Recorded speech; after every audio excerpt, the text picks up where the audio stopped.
Hey you guys, and welcome back to Locked in Haven. Today I'm going to be showing you guys how I create custom instant locks using human kinky afro kinky hair. As I'm showing you guys in this video here, this hair is 100% human. I got this hair from Amazon.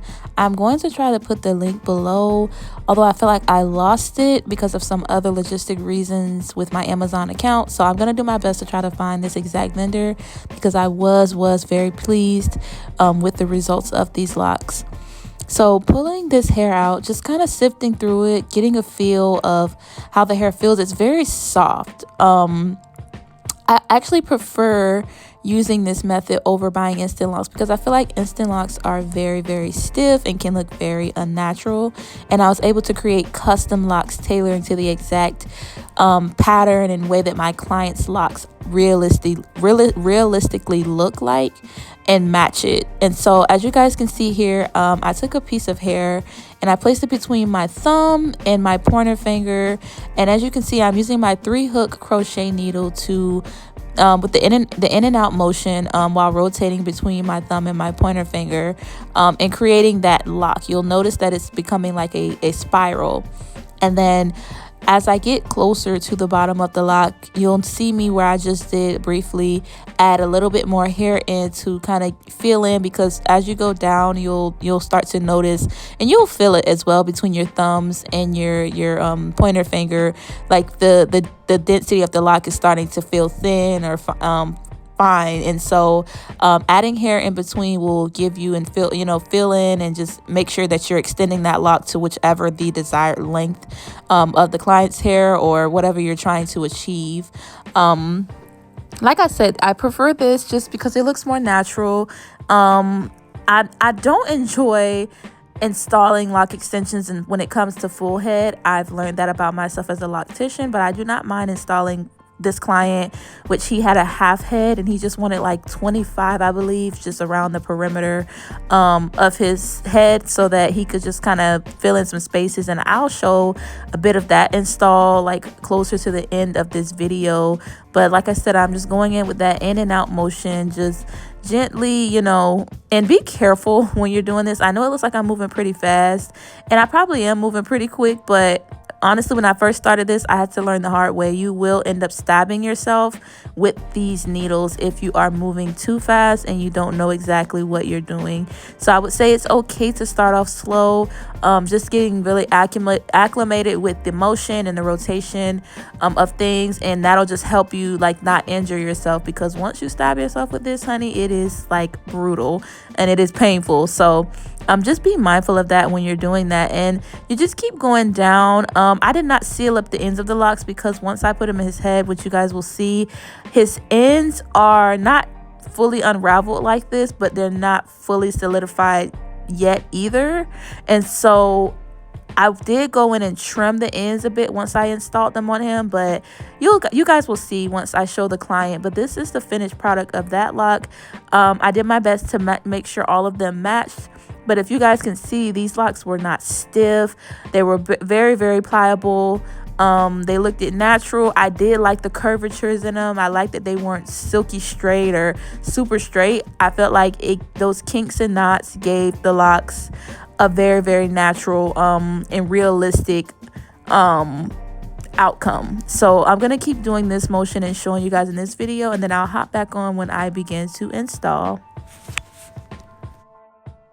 And so for this part, it's very similar to making lock extensions, reattaching the lock, basically connecting each end of the extension lock and the actual hair coming from the scalp.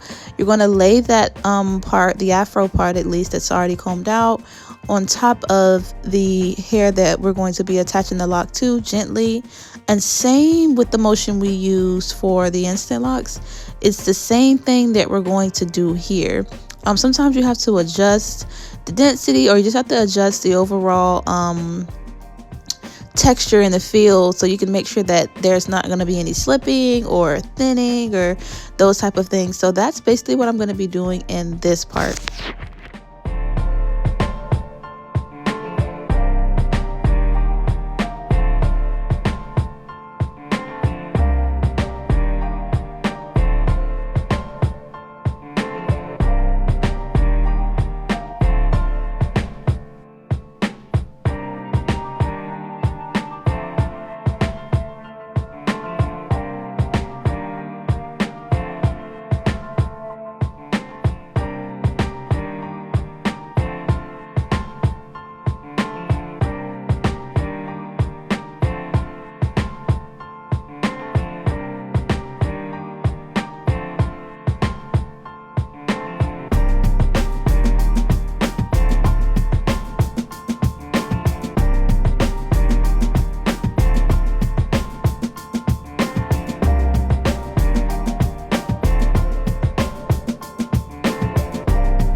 And do not forget to do the tug test once you have completed this. But this is the final results for this client. He was very pleased. I was pretty pleased. And just look how well that lock matches his current locks. Like, everything about this service turned out exactly how I desired. And this is also why I really do consultations, for this very reason. But thank you guys once again for watching my channel. Make sure you like, share, and subscribe. Until next time, bye.